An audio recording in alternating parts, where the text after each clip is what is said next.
Imagine being summoned to another world as a hero and mocked when given a skill no one has ever heard of. So you choose to live out your days in peace, but your online grocery skill is more capable than it seems, naturally drawing unwanted attention from the strongest beings that roam and govern this new world. Our story opens with our MC Mukuda Tsushi along with 3 other students being summoned before a princess, only to have their skills appraised by hooded figures. Kaido Saito is appraised to be a holy sword wielder, whilst Kanon Uno and Ryo Yoshida possess sacred magic along with multiple elemental affinities. The princess begs the heroes to save their kingdom of Raijseeger, but as the hooded figure scans Muta's stats, he's revealed to be a 27-year-old salaryman with the skill Online Grocery.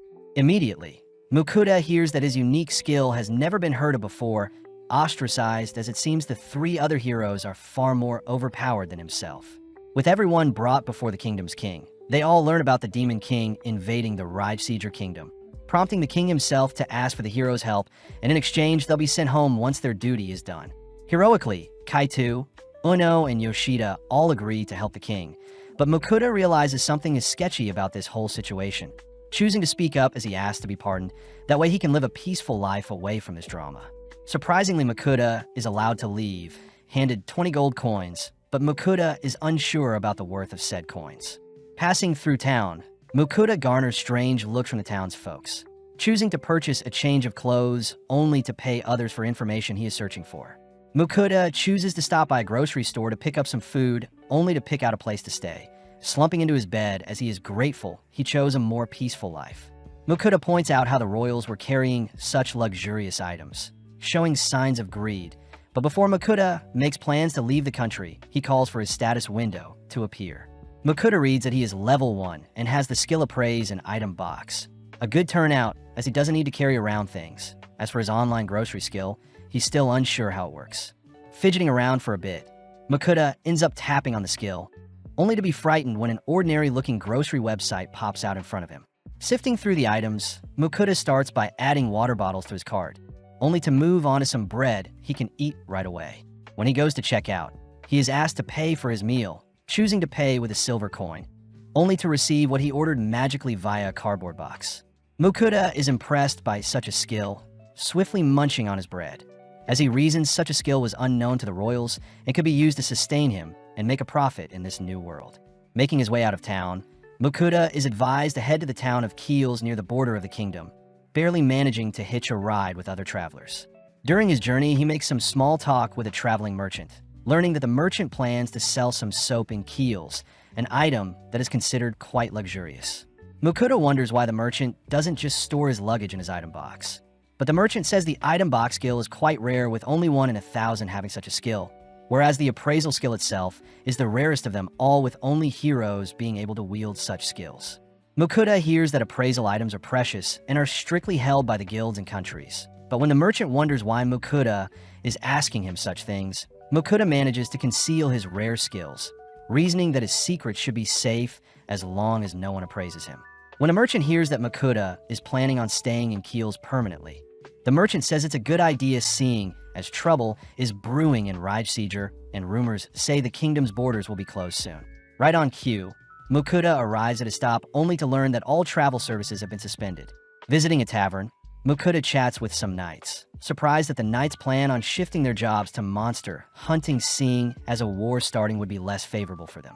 Visiting the town's guild, Mukuda greets the receptionist only to request for escorts to help guard him to the kingdom of Venin by foot. Seeing as such a request is quite taxing, the receptionist asks that Mukuda pay 8 gold coins for his job, but seeing as he has no other choice, Mukuda reluctantly pays up. Immediately, the receptionist calls out to Werner and his party, prompting Werner from the Iron Will to introduce himself as a C-rank adventurer. Seeing as he wants to head out as soon as possible, Mukuda says he'll cook for the gang to save on expenses, something Werner is grateful for, as he says he'll get his party ready to set off tomorrow morning. Cutting to the next day, Werner introduces Vincent the swordsman, Rita the scout, Roman their mage, and finally Franca the healer. Starting on their journey, the gang remember to take breaks in between, allowing Mukuda to show off his item box skill, where he retrieves a cooking stove and pot. Mukuda remembers that a magic stove would cost him 50 gold, so instead he used his online store to purchase a gas stove, allowing him to whip up some soup and sandwiches for the gang. With every mouthful, the gang are impressed by Mukuta's cooking. But Mukuta is revealed to have used his online grocery skill to pick out some soup packets along with pre-made sandwiches. Seeing as his escort party is slowly warming up to him, they all agree to continue their journey. But with Rita as their front guard, she suddenly orders the gang to halt. Out from the nearby trees, two massive bugs fly towards them, prompting Werner and Vincent to dash towards the monsters, instantly slaying them. As Franca heals the party, Rita is seen reporting sightings of a red boar up ahead. But with Ramon's help, they escort the boar directly towards them. Stepping up to the plate once more, Vincent and Werner tag team the massive beast before them. But even as C ranks, they easily slay the creature. Harvesting the creature's flesh, the gang reasoned they can sell the hide and fangs of the boar for a good price. As for the flesh, Mukuta offers to store them in his item box. With the sun setting, the gang gather around Mukuta's cooking, all choosing to turn their backs to allow Mukuta to cook comfortably. Mukuta decides to combine the harvested bacon with some vegetables, topping the meal off with some sausages only to serve the meal with some bread. Seeing everyone scoffing down his warm stew, Mukuta is relieved they enjoy his cooking. But when Mukuta serves up a second round, he wonders why the others are so impressed by his simple cooking. Mukuta chooses to appraise the other's stats, speechless upon discovering Rita has outrageous stats for someone of her stature. Suspecting something, Mukuta appraises the stew he made, realizing the food items he brought using the online grocery store are giving his party MP and strength boost, a horrifying discovery, as such a skill can become dangerous in the wrong hands. Choosing to keep his discovery a secret, we pan out to see a mysterious creature stalking our party from the bushes. Continuing their journey the next day, they make substantial progress towards the Venan Kingdom, all reasoning that it'll be 2 to 3 days left until they'll part ways. But seeing as night has fallen, they all prioritize setting up camp. Heading off on his own, Mukuta takes out some of the harvest boar meat, first slicing them into pieces only to marinate them in some ginger sauce he purchased online. Next, Mukuta finally chops up some cabbage, only to retrieve his gas stove, beginning to fry the marinated pork, but the sheer smell of the pork draws in the attention of the onlookers. Serving up the ginger marinated pork alongside the cabbage, the gang are instantly blown away by the succulent flavors that fills their mouths with each bite. But as Mukuta goes into the logistics of his cooking, Werner begins to quiver, pointing out the monstrous creature that has snuck up on them. The creature demands to be fed, forcing Mukuta to feed it some of the marinated pork, but seeing as the monster's hunger is yet to be satiated, Mukuta rushes off to cook some more. Batch after batch, Mukuta hastily feeds the creature, finally able to satisfy its hunger only after he's exhausted his supplies. Having taken a liking to Mukuta, the monster agrees to form a contract with Mukuta, making it his familiar, and seeing as he doesn't have a choice, Mukuta reluctantly agrees, turning white when he hears the monster demand to be fed 3 times a day. The monster says they must be given a name, refusing to accept an ordinary name, but seeing as the monster is a Fenrir, Mukuta settles for Fel. Proceeding the next day, the gang gets some horrified looks, especially since Fel is nonchalantly trotting alongside them. Plus, in the past, a Fenrir destroyed the entire country. Werner says Fel is guaranteed to draw attention from Venan's higher-ups, but Mukuta panics, seeing as he doesn't want to draw attention to himself. As the gang set up for lunch, Mukuta realizes they're running low on the boar meat they harvested, demanding that Fel go hunt for more meat, seeing as Fel requested that every meal contain meat. Fel admits that's a reasonable request, immediately dashing off to hunt down some prey. But in the meantime, Mukuta is praised for managing to command around the powerful Fenrir. At that moment, Fel returns with the corpse of a rock bird, a B-rank monster that Werner admits even their party couldn't take out. With the gang helping to extract the bird's flesh, Mukuta retrieves some teriyaki sauce, choosing to fry up the bird meat alongside the sauce only to serve it alongside some onion soup. Mukuta chooses to serve his party first, choosing to spend the rest of the time cooking and feeding Fel, ultimately using up the entirety of the rock bird. Having finally made it to the border of Kingdom Venan, Mukuta notices the kingdom's knights rallying outside the border, realizing that it's due to Fel's presence. Werner offers to speak with the knights, heading first towards the border, only for the rest of the gang to follow suit, ultimately greeted by Edgar, the captain of the knights. Edgar demands to know what Fel's intentions of entering the kingdom are, but Fel simply utters that it is Mukuta's familiar and it has no reason to harm the kingdom of Venan. Seeing as Fel is quite tamed, Edgar permits the gang to cross their border, but gets intrigued seeing the legendary Fenrir listen to Mukuta so willingly. Entering the checking station, Makuta realizes he doesn't have a guild card, so he is forced to pay to enter. But regardless, Makuta is just relieved to have made it to his destination. Werner warns Makuta that the king will surely want to meet with Fel and Makuta. But Makuta reveals he won't be staying for long, as he plans to travel the world. Werner suggests that Makuta apply at the Adventurers or Merchant Guild to ensure he can cross into any country without needing to pay a tax like earlier. Makuta reasons that the Merchant Guild is best for him since he can sell the items he cooks for a profit. But the gang remind Makuta that the Adventurers Guild can help carve up the monsters Fel catches, and Makuta can still make a profit from the monster droppings. Seeing Makuta conflicted, the gang reveal that Makuta can apply to be both a merchant and adventurer, all heading towards the town's guild. But during the process, Makuta pays another tax to enter into the town. Out of nowhere, Makuta is greeted by Edmund, a servant of Margrave Lindell, swiftly inviting Makuta and Fel to meet his master. Makuta hesitates to accept, but Edmund is very persistent, forcing Fel to step in, declaring that it knows Edmund and his master are after its powers. Fel successfully scares away Edmund, leading Werner to explain that nobles are only after status and power, plus the Margraves won't have enough manpower to force Fel into submission. Fel mentions how the ancient dragon it fought 400 years ago was the only creature worthy of its time, but seeing as their escort job is finished, Werner asks for Makuta's signature to confirm they finished their task. Makuta realizes he can read and write, a feature of being a hero, but just like that, Makuta part ways with the others who are heading to the Adventurers Guild. Makuta and Fel choose to visit the Merchants Guild, entering the building only to draw the attention of everyone in the room. But regardless, Makuta greets the receptionist Michaela, asking to register as a merchant. Michaela gets to work explaining that the Merchants Guild isn't owned by any country and is composed of 5 ranks, with one's yearly fee, business type, and overall operation size determining said rank. Makuta says he plans on traveling and opening food stalls where he pleases, something that classifies Makuta into the lowest rank of iron. With Makuta finally registered and given his merchant's card, he confirms that the guild buys monster drops. But first, Makuta checks into his inn, showing off the stable Fel will have to stay in for the night. With it getting late, Makuta gets started on dinner, piling up some meat for Fel only to wonder how he can satisfy his craving for rice. Makuta chooses to invest in another stove to cook the rice, all whilst grilling the steaks in a separate pan, intentionally keeping them quite rare, just how Fel likes its meat. Topping the steak with some soy sauce, Fel instantly gobbles up the meat, demanding more, but Makuta chooses to switch out the sauces to see which combination Fel prefers. After feeding Fel, Makuta gets excited seeing as his rice is finally ready, carefully scooping out a bowl of rice only to top it with some steak and sauce, immediately devouring the meal. With Fel helping to clean up any leftover food, Makuta is seen leaping into bed, but remembers to prepare the items he plans to sell the next day. Heading to the Merchants Guild the next day, Makuta shows off the items he plans to sell, but Michaela gets shocked upon inspecting the items, quickly asking Makuta to follow her to a separate room.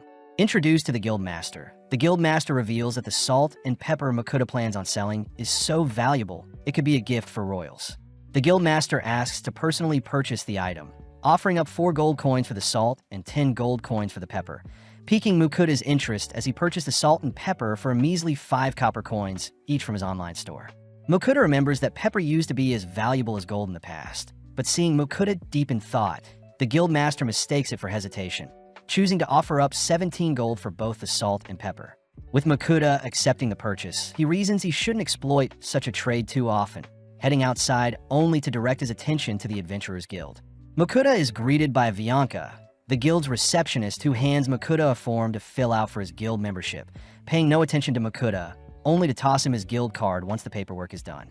Seeing Bianca brush him off, Makuta asks for an explanation on how the rank and quest systems work, prompting Bianca to reluctantly utter that adventures all start at G rank and the highest attainable rank is S rank.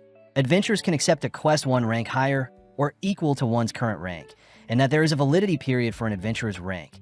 Plus, G ranks must accept a quest each month. Viewing the quest board, Makuta reasons he should get started on a herb gathering quest. But first, Makuta whips up some more steak for Fel. Makuta gets curious as to how strong Fel truly is, using his appraisal skill on the beast, only to be speechless seeing Fel's maxed out stats. Waking up bright and early the next day, Makuta heads to wash his face, only to hear Fel growling at him, demanding to be fed a filling breakfast. Putting together a quick breakfast, Mukuta and Fel head out for their herb-gathering quest, reasoning that Mukuta himself should gather some herb whilst Fel hunts for their next meal. Fel suddenly detects monsters roaming nearby, swiftly casting a protective barrier to ensure its master's safety, only to part ways as Fel rushes to hunt down some monsters. Taking out the quest, Mukuta sees that he needs to gather Caillou and Maj grass, using his appraisal on the nearby field only to see that there's only weeds growing nearby. Heading a little deeper, Mukuta successfully hunts down both Caillou and Maj grass, reasoning he should take back some extra just to be safe. Seeing as his quest is already finished, Mukuta gets started on lunch, using his online store to purchase some beef, pork, meat sauce, and pasta. Mukuta first dices and sauté the onions, only to add the meats and sauce, but suddenly Fel returns with another rock bird. Fel mentions that it hunted other prey and left it nearby, but for now Mukuta focuses on boiling and salting the pasta, serving the pasta and the sauce only to top off the dish with some Parmesan cheese and parsley. Inspecting the dish, Fel is skeptical at the vine-looking dish, but with a single slurp, Fel begins to devour the spaghetti dish before him. Mukuta is glad he can still enjoy the foods he loved in his original world, suddenly bursting out laughing when he sees Fel is all dirty from shoving its face in the meat dish. Finally heading to inspect Fel's other prey, Mukuta scans the monster corpses, realizing that Fel has brought back a giant deer, black serpent, and murderous grizzly only to store them away in his item box. Mukuta does notice that Fel has brought back some orcs, skeptical if they're edible, but Fel reassures Mukuta that humans eat orcs all the time. Seeing as everything is done, Fel offers to give Mukuta a ride back into town, instantly dashing through the forest and towards town, but Fel's sheer speed almost knocks out Mukuta. Back inside the guild, Bianca is impressed that a G rank managed to gather so many herbs, handing Mukuta the pay for the quest along with the excess herbs he picked. Before Bianca leaves, Mukuta mentions how he would like to sell some monsters his familiar had hunted down, but Bianca is clearly too distracted adoring how fluffy Fel looks. Bianca points Mukuta to the guild's butcher, but upon learning that Mukuta has quite a heap of monster corpses he needs to sell, the butcher asks Mukuta to follow him out back. The butcher is glad to have finally met Mukuta, mentioning how there were rumors of him around town, but when Mukuta shows off the A rank and B rank monsters Fel slaughtered, the butcher becomes speechless. Mukuta says he needs to harvest the meat from all of the corpses, something the butcher says he'll have ready by tomorrow. But seeing as Fel is getting hungry, the butcher agrees to harvest an orc first. With a slab of pork in front of him, Mukuta says he'll use the parsley and Parmesan cheese from earlier, first slicing up the pork only to pound it thinner, covering it with an egg flour mixture, and finally frying in the pan. Mukuta chooses to add parsley and cheese to the dish, serving up 2 styles of pork piccata along with any leftover sauces. As our duo devour the meal, we see Mukuta returning to the butcher the next day, amazed the man was able to separate everything in a single day. The butcher also hands Mukuta his pay for the monster droppings, frightening Mukuta when he learns his payment is 202 gold coins. The butcher says the orc testicles, boar skin, and monster fangs are ultimately what yielded such a high payout, plus A rank and stronger monsters drop magic stones. Mukuta is grateful to the butcher for teaching him such things, hearing that the butcher used to be an adventurer and that Mukuta could probably get away with calling Fel a great wolf instead of a Fenrir to attract less attention. With nothing left to do in town, Mukuta and Fel continue their exploration of this new world, choosing to travel all day only to stop and set up camp once the sun begins to set. Seeing as Fel had earned him a lot today, Mukuta asks what Fel wants for dinner. But as Mukuta scrolls through his online store for takeout food options, Fel can't help but drool profusely. Settling on an assortment of meats, Fel takes his time gobbling each individual lump of meat, but off to the side Mukuta starts to cook up some Japanese black wagyu. Serving up a single wagyu steak to Fel. Fel is quite disappointed at his portion size, but upon tasting the steak, Fel can't help but admire the sheer tenderness the way the wagyu feels in its mouth. Mukuta hears that since monsters roam the world, there is no need to raise or domesticate animals. But as the duo wrap up their well-earned meal for the night, Fel is seen all fired up, noting how Mukuta's meal is giving it extra strength that could even rival the ancient dragon and its sworn rival.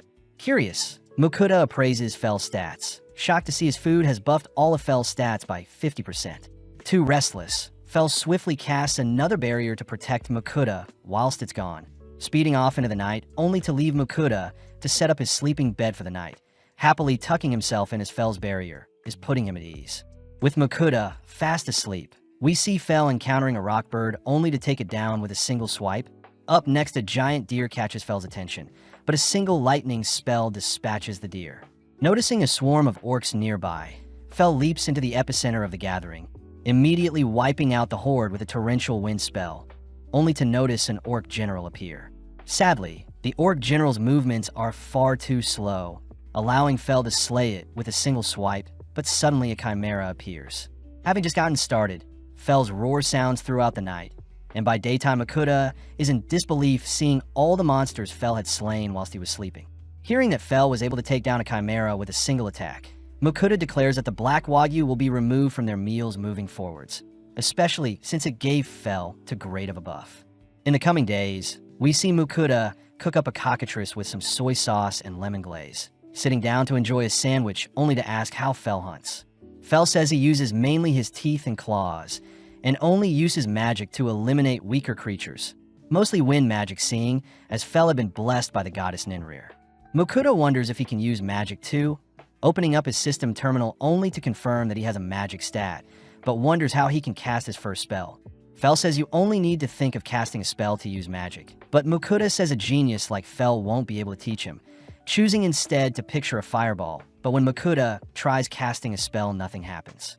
Seeing Mukuda embarrassed, Fel says Mukuda must allow magic to flow through his body first, asking Mukuda to touch its fur to feel the sensation of magic flowing through him, only to ask Mukuda to replicate the feeling himself.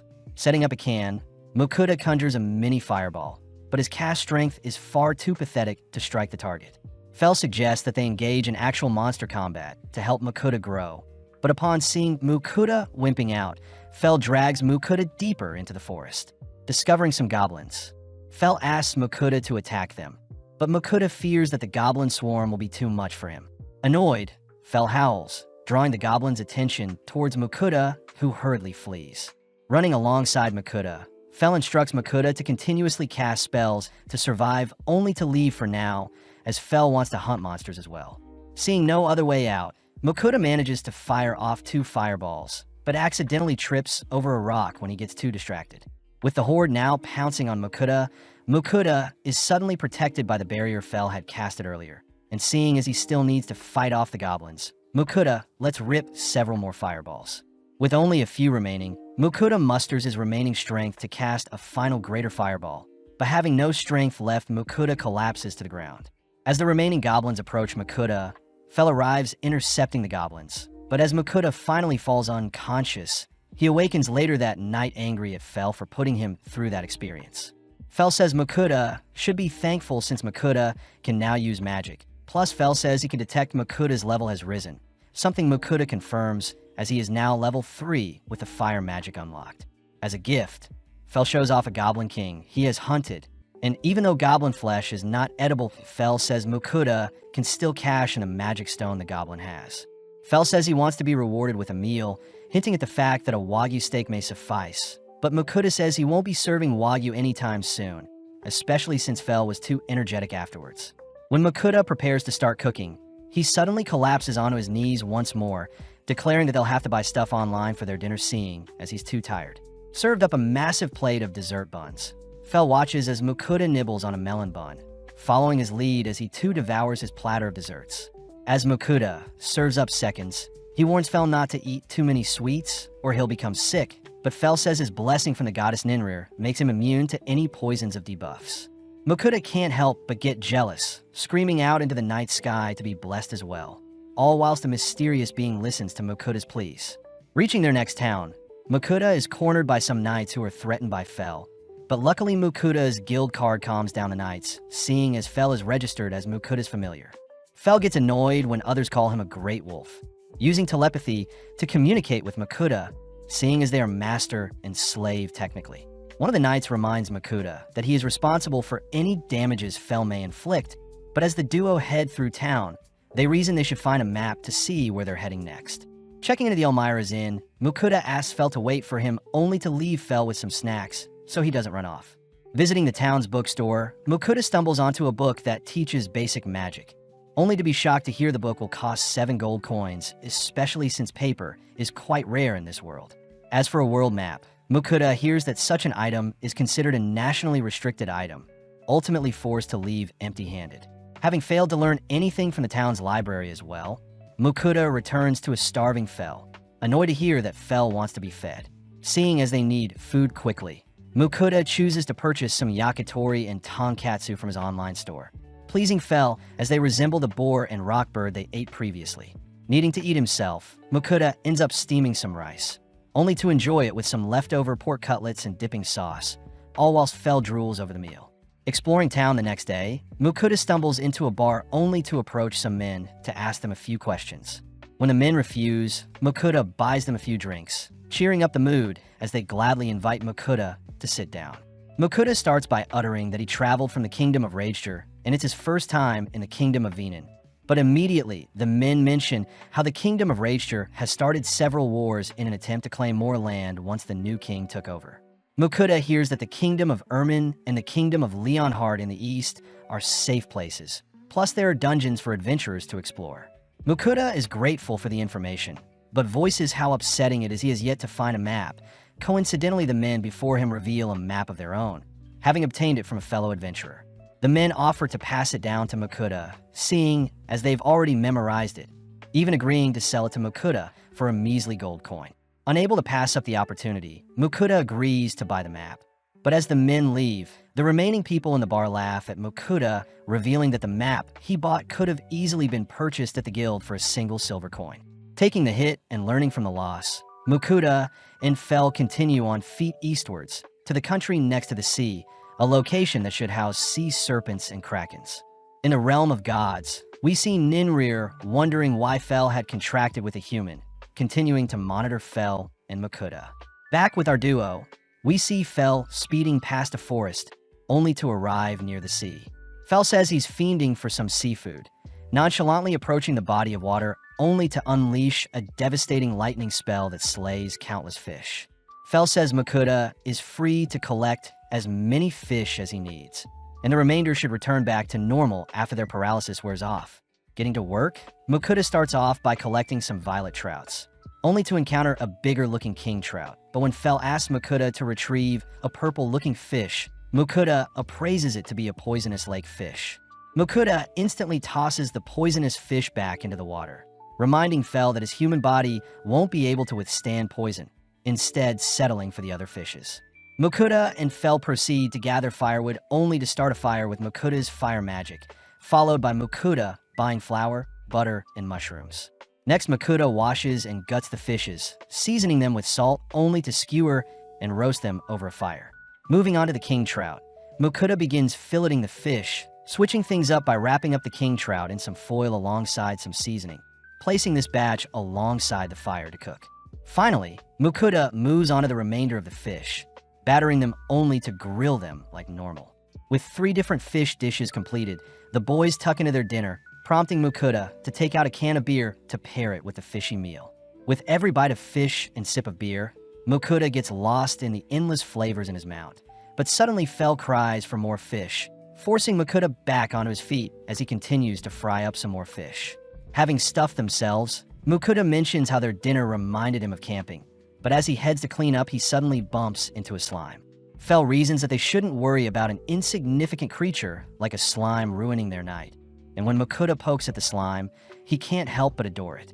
Checking its stats, Mukuda confirms that the slime was born 3 days ago and has very low stats. But when Mukuda sees that the slime is hungry, he feels bad since there is no food left.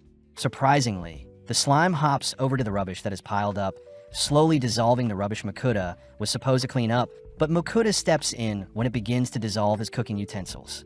In mere moments, the slime had helped Mukuda clean up any trash left over, earning some praise from Mukuda as he gives the slime a tight hug. Fel reveals that the affection Mukuda just showed the slime created a contract with it, and now the slime is Mukuda's familiar, something Mukuda confirms when he checks his status window. With a new companion added, Mukuda gives the slime the name of Sway, cutting to a few days later where Mukuda is training his earth magic, having discovered recently he had an affinity for it. Seeing Mukuda's slow progression, Fel offers to find more monsters to challenge Mukuda's growth, but Mokuda blatantly refuses, instead sitting down for a break alongside Sway. Mokuda notes how big Sway has grown, having progressed from level 1 to 8 in 3 days. Strange, since Sway has only been eating the trash that's been piling up. Seeing as everyone is getting hungry, Mokuda quickly whips together some miso stir-fried, orc meat atop some rice and lettuce, something Fel instantly gobbles up. Mokuda had made extra, so Sway could eat with them, all three sitting down to appreciate the salty and tender dish. As Fel and Sway dust off their plates, they both ask for seconds, only to cut to later that night where our trio are stuffed. Checking Sway's stats, Mokuda confirms that his cooked meals give temporary buffs, adoring Sway as it helps clean off the dirty dishes and bowls left over from his cooking, reminding Mokuda that they should celebrate Sway's first meal. Mokuda chooses to prepare some red bean buns and hot tea for everyone, a food that makes Fel crave desserts more and is an item that makes Sway hop around gleefully. The next day, Fel is seen staring off into the distance, only to wake Mokuda up as they need to discuss something serious. Fel reveals that Ninrir had sent him a divine message last night, uttering that Ninrir is willing to bless Mokuda if he offers up a payment of sweets every week. Although Mokuda is confused, Fel continues by stating that the blessing Mokuda will receive is a minor blessing that can still grant immunity to most illnesses, but instant death and powerful curses are still a threat. Luckily, such a blessing will boost Mokuda's magic capabilities, but Fel emphasizes that Mokuda needs to offer up sweets once every week, annoying Mokuda as it's obvious that Ninrir clearly just likes sweets. As Mokuda accepts such a deal, he wonders how he can send his offering to Ninrir, hearing that any item can be made into an altar as long as Mokuda means what he is praying for.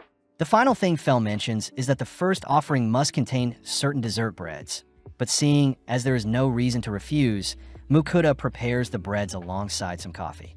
With his hands clasped, Mokuda offers up the food items to Ninrir, watching the food items vanish, and in exchange Mokuda receives a minor blessing from the goddess. Following Ninri, she is seen quivering, having finally received the dessert breads she had been watching our trio eat. With a single bite, Ninrir is overjoyed by the delectable treat, even flushing down the scrumptious treats with the coffee Mokuda sent only to continue to stuff her face with the other sweets. Getting back to training, Mokuda tries out one of his rock spells, amazed to see that Ninrir's blessing has improved his strength and control over his magic. Additionally, Sway has reached level 13, motivating Mokuda to work harder and get stronger. But after a few hours of training, Mokuda decides to refuel with some sweets. Combining some chocolate with some coffee, Mokuda shares his meal with Sway, both awaiting Fel's return. After some more waiting, Fel finally returns, instantly sniffing out the chocolate Mokuda had snacked on whilst he was gone, forcing Mokuda to purchase some more chocolate to quench Fel's cravings. To make things worse, Ninrir telepathically orders for Mokuda to send her some chocolate as well, shyly uttering that she had already finished the sweets he sent her, so she needs some more. Reluctantly, Mokuda agrees, only for Fel to rush Mokuda onto his back, horrified to hear that Mokuda's training isn't going well, only to whisper under his breath that they'll need to visit a certain location after all. Arriving before a cave, Fel utters that it is actually a dungeon before them and Mokuda will need battle experience to train his new earth magic. Seeing Mokuda try to sneak away, Fel swiftly tosses Mokuda back towards the dungeon, reassuring Mokuda that the dungeon is only filled with weaklings, but Mokuda says they're weak only to Fel. Fel reminds Mokuda that one day he won't be able to fully protect Mokuda, finally giving Mokuda the courage to tackle the dungeon. But first, Mokuda declares he'll need to eat first. Ordering tons of takeout, Mokuda finally tells Fel about the stats boost his food grants, and since Mokuda can't tell what foods boost which stats, he simply begins to gorge on spread in front of him. Only tasting each food item, Mokuda hands the leftovers to Sway, who helps clean up any mess, whilst also leveling up from consuming non-food items. As Mokuda finishes up tasting the desserts, he comments on how full he is, and upon checking his stats, he confirms that everything is boosted by 20%. With Fel and Sway eating the leftovers, Mokuda sees that their stats went up as well, and with Fel casting his barrier on Mokuda, they finally enter the dungeon with Mokuda wielding a sword. As Mokuda slowly treks into the cave, he suddenly encounters a slime, wondering if he should slay it since Sway is present, but in an instant Sway spits out some acid, instantly slaying the opposing slime. Fel is impressed that Sway had learnt such a skill, all watching as Mokuda follows up with a stone bullet to attack an incoming slime. only for Sway to finish off a second approaching slime. Mokuda is freaked out hearing that the dungeon will absorb anything that dies in it, including the slime corpses before them. But as they venture deeper, Fel warns Mokuda that horned rabbits are on the next floor. With the rabbits rushing Mokuda, he aimlessly swings his sword around, only to move on the next floor where Mokuda faces some goblins with his fire magic. Mokuda does wonder why monsters are still attacking with Fel present, hearing that monsters in the dungeon attack anything that enters, suddenly running into kobolds on the next floor. At first, Mokuda attempts to flee, but seeing no other escape, Mokuda manages to unleash 2 earth projectiles that flatten the kobolds, amazing Mokuda himself. Fel reminds Mokuda to grow stronger whilst in the dungeon, all heading into the deepest floor of the dungeon. But horrifically, Mokuda encounters hundreds of kobold guarding the last floor.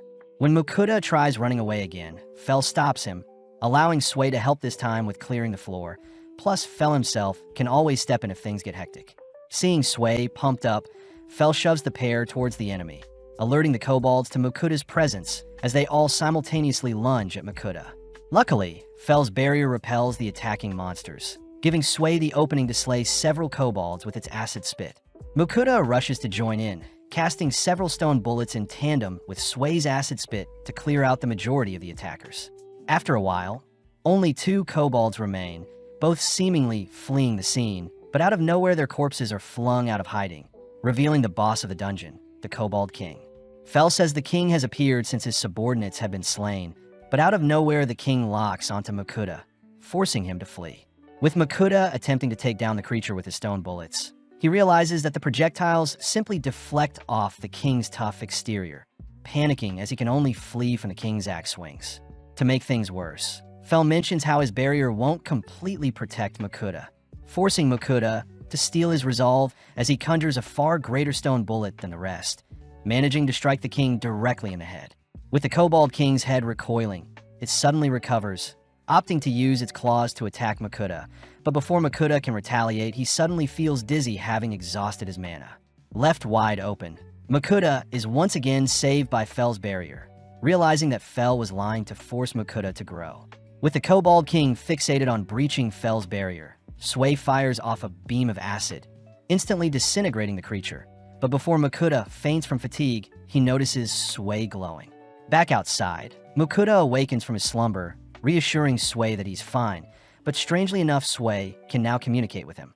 Mokuda pulls Sway in for a hug, checking her stats only to see that she's evolved from a baby slime to a slime, explaining why Sway was glowing earlier. To top things off, Sway is already level 7 after her levels reset. As for Mokuda, he is officially level 7 with Earth Magic as a new skill, but sadly he is still weaker than Sway. Mokuda hears that Fel left a while ago, but in the meantime, Mokuda wonders if Sway is a rare breed for her kind. But right on cue, Fel returns. Mokuda realizes Fel went out to hunt and eat since he got hungry. Still annoyed, Fel lied to him about his barrier breaking. But Mokuda is grateful since Fel pushed him out of his comfort zone. Seeing as everyone is hungry, Mokuda browses the online store to pick up some eggs, fish stock, soy sauce, and rice, only to begin cutting up some onions and rockbird. Next, Mokuda simmers the ingredients in a broth base, only to top everything off with some eggs, adding the mixture to some rice to reveal a rice bowl. As our trio devour the well-earned meal, they choose to rest up afterwards, but Mokuda suddenly bursts out laughing hearing Sway call Fel her uncle. Since Sway is only 14 days old and Fel is 1,000 years old, it makes sense, but feeling embarrassed, Fel roars, demanding to be addressed simply as Fel. Scared, Sway begins to shiver and cry, leaping into Mokuda's arms as he teases Fel for being mean. Giving in, Fel permits only Sway to address him as uncle, exciting Sway as it seems they've all grown closer. Entering into a domain filled with orthros and griffins, Fel declares they'll be charging right through instead of going around to save on time. But Mokuda says those monsters are considered boss-level threats. Fel reminds Mokuda that he can't be defeated, first running through the Orthros territory, but within mere seconds our gang are swarmed by a pack of Orthros. Although most of the Orthros can recognize that Fel is stronger than them, a lone younger Orthros chooses to challenge Fel, prompting Mokuda and Sway to run for cover. As the young Orthros rushes Fel simply waves his paw, shooting a burst of wind magic that shreds the attacker. Fel gives the other Orthros a chance to flee, all whilst Fel explains that technique he just used, but Mukuta is too busy admiring how cute Sway is for wanting to learn Fel's technique. At night, the gang set up camp, but when Mukuta heads to retrieve some water, he flinches at everything, fearing something may attack him. Fel says their earlier confrontation should have warned any attackers to stay away, and seeing as everyone is getting hungry, Mukuta heads to prepare the stoves. Mukuta asks Fel how much longer it'll take to arrive at their destination, shocked that they're only halfway and it'll probably take another 3 weeks to reach their end goal. Mukuta fears they'll run out of meat soon, choosing to retrieve some black serpent meat alongside a variety of other ingredients. Mukuta starts by trimming the flesh off the bone, only to dice up the serpent meat as if it were chicken. Mukuta then starts tossing the serpent meat with some seasoning and chili sauces, ultimately serving up some chili black serpent, relieved to see the serpent taste fine. With both Sway and Fel impatient, Mukuta rushes to feed his starving familiars, suddenly realizing that there are only scraps left over, as Mukuta settle for a sandwich filled with the leftover chili serpent. The next day, the gang enter into Griffin territory, but make a pit stop when Fel detects some rare healing mushrooms nearby. When eaten, the mushrooms can heal wounds or broken bones, and seeing as there is quite a lot of mushrooms present, Mukuta starts collecting them while Sway devours some. After a while, Sway is seen glowing again, but although Sway seems fine, Mukuta checks her stats to make sure. Surprisingly, Sway has learnt the skill of healing potion creation. A feature Fel suspects is due to Sway eating healing mushrooms, as slimes tend to evolve based on what it eats. Mukuta praises Sway for learning such a useful skill, asking Sway to try it out only to watch Sway oozing out a strange liquid. As Mukuta catches the liquid in a bottle, he inspects the substance only to see it is a high-quality liquid that can heal things from impending death. With Sway showing off other types of healing potions it can create, Fel admits that he has never seen such an intelligent and skilled slime like Sway before, something Mukuta celebrates as he hit the jackpot with Sway. In the next 3 days, the gang finally encounter their first griffin, but as the creature flies towards the gang, it suddenly greets Fel with its head hung low. The griffin begs Fel to duel it, as it wants to become head of its pack, and seeing as the griffin is willing to give its life to prove itself, Fel accepts the duel. Off to the side, Mukuta asks that Fel not slay the griffin, but as the duel starts, the griffin leads with several slashes that Fel evades. Fel chooses to kick the griffin away, but the griffin simply sends out several feather projectiles, forcing Fel to dodge, all whilst creating a smoke screen in favor of the griffin. The griffin uses the smoke screen to dive in and out for attacks on Fel, but getting a little annoyed, Fel unleashes a tornado that clears the smoke, all whilst capturing the griffin in the eye of the storm. Mukuta screams for Fel to let the griffin live, forcing Fel to release the griffin from the tornado, but the griffin is too beaten up to move.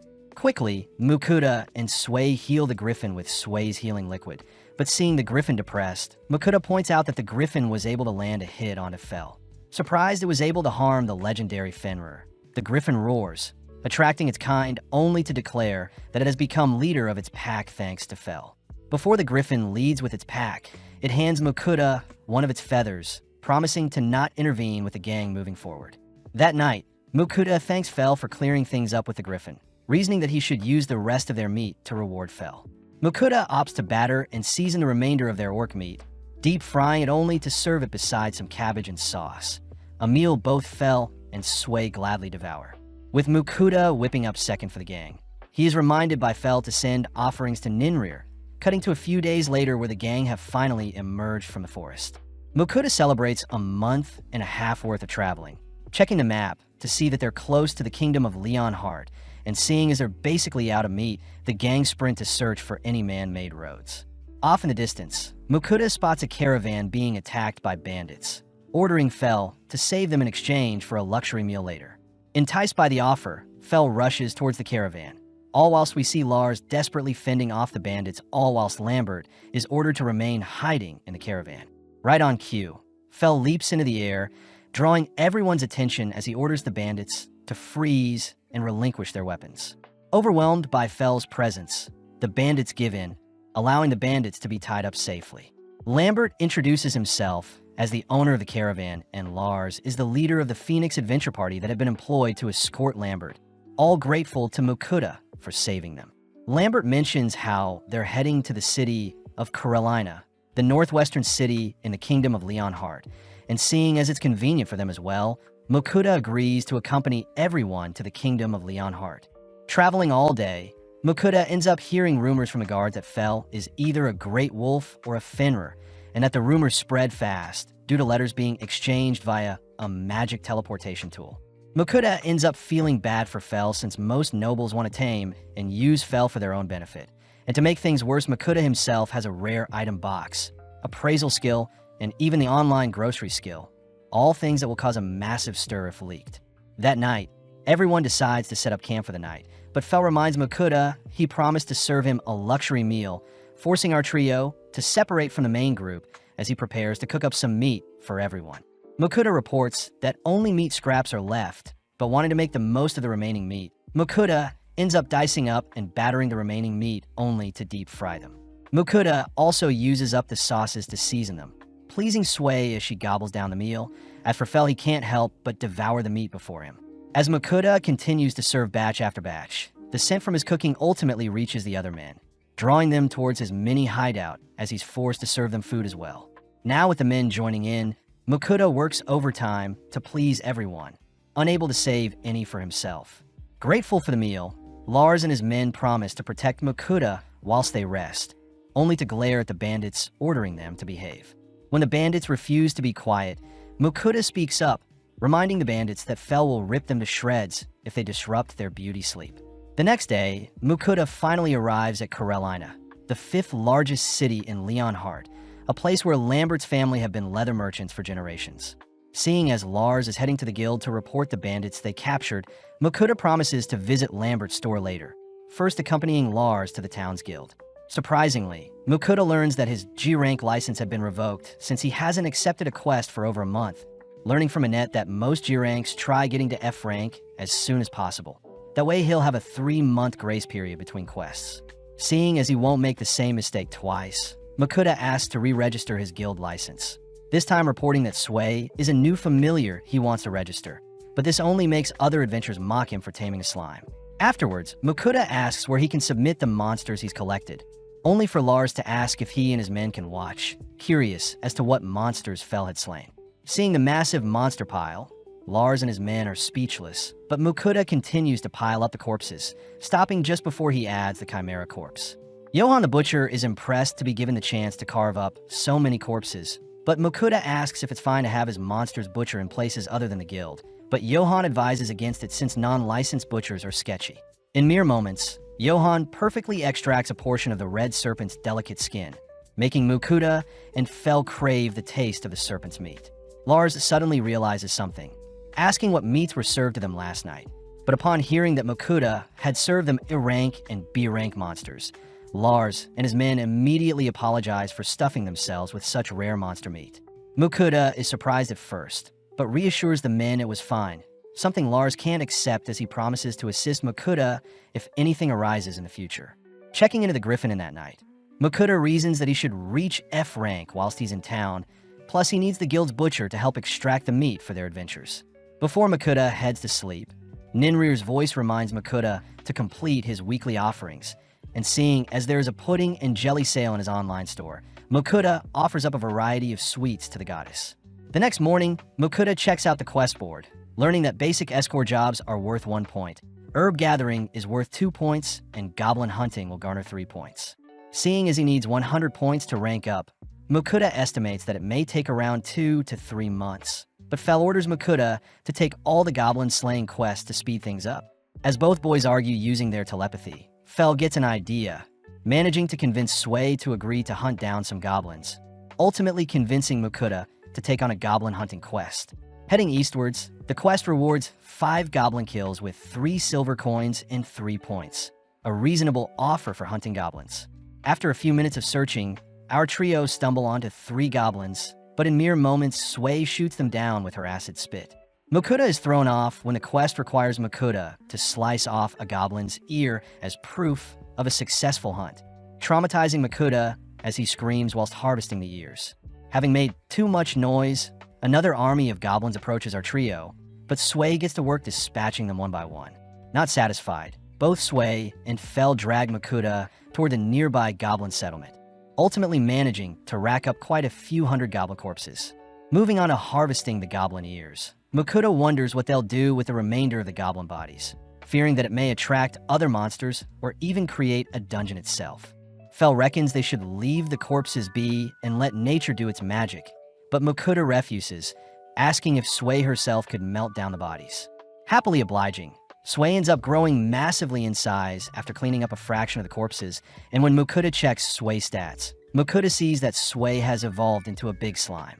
Having gained the skill to proliferate, Sway shows off her skill to change size at will, splitting her body apart into smaller Sways only to begin dissolving the remainder of the goblin corpses. Mukuta is amazed by how overpowered Sway has gotten, but seeing as it's almost lunchtime, Mukuta declares they'll be having bread today. Changing things up, Mukuta purchases a variety of breads with savory fillings, intriguing Sway as she discovers different meats within each bread.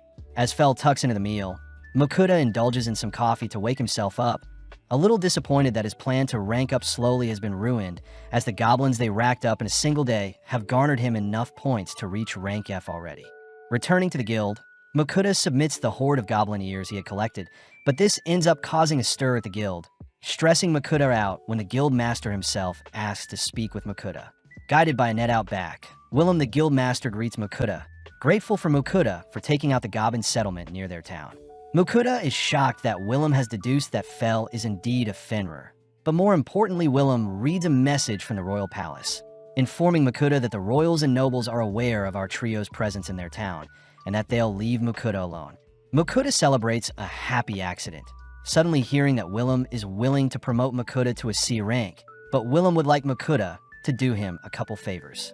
Mukuta fears that Willem has some devious quest lined up for him, but Willem corrects Mukuta, uttering that he actually needs Fel to take on some A-rank and S-rank quests for him. With Fel agreeing, Willem says there are a few quests that have been lying dormant for ages. Plus, Willem will ensure no one gets in Mukuta's way when taking on the quest. Seeing as it's the perfect time, Mukuta finally shows Willem and Johan the Chimera and Ortho's corpses he had been keeping secret, reasoning that the two men would be trustworthy enough to deal with them. But Willem fears that he won't have enough money to pay for such valuable monster corpses. The men settle for butchering up the Blue Orc, an S-rank monster, and an Orc King, another borderline S-rank creature, both powerful beings that Fel was easily able to slay. Sway gets motivated to hunt down powerful monsters just like Fel, all whilst Willem tells Mukuta to come back once Johan finishes butchering up the monsters. Plus, he'll give Mukuta his C-rank license tomorrow as well. That night, Mukuta reasons they should switch things up from the normal fried food, opting to cook a meal with vegetables. Mukuta first boils some rock bird, only to have Sway help him shred the bird, only to finish the first meal by adding some sauce to the bird and vegetables. Next, Mukuta gets started on stir-frying a portion of the rock bird with some vegetables, ultimately serving up the dishes to Fel and Sway, all whilst indulging in a beer himself. Mukuta chooses to combine the dishes with bread, all dusting off the dishes as Mukuta voices how proud he is that Sway wasn't picky about what she was served. Noticing Fel cramped in his sleeping space, Mukuta offers to lay down a futon to help Fel sleep, only for everyone to finally head to bed. The next day, Mukuta heads to the guild to collect his guild license, amazed that a C-rank card is silver and that C-rank adventurers only need to complete a quest every 6 months. Finally, Willem shows off the payout Mukuta will be receiving for his monster corpses, first starting with 461 gold coins for the initial monster corpses with the red serpent. Next is 1,415 gold coins for the ogres in the second pile, and finally is the payment for clearing up the goblins and their settlement, totaling a final payout of 1,946 gold coins. Willem admits it's the biggest amount of money they've paid a single adventurer, plus Mukuta knows he still has leftover fund for his other adventures, fearing that his 2,000 plus gold coins will draw in other attackers. Willem does remind Mukuta that he still needs to take on 2 quests to keep up his end of the bargain, starting with hunting down a metal lizard along with a pack of bloody hornbulls. Willem asks that Mukuta hunt the metal lizard first, as their nest is meant to be at the foot of the Pascal Mountain, and will take a 2-day carriage ride to get there.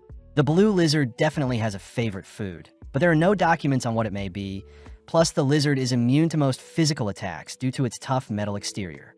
Mukuta secretly utters that Fel had hunted one in the past, but moving on, Willem says the pack of bloody hornbulls are west of their location and are a current issue for newbie adventurers. Willem warns against the bull's dangerous pack size, but Fel can only think about all the beef they can eat exciting the trio as the guild is willing to pay for half of the bulls they slay. Since they'll depart tomorrow, Mukuda heads to visit Lambert, asking to purchase a new bag.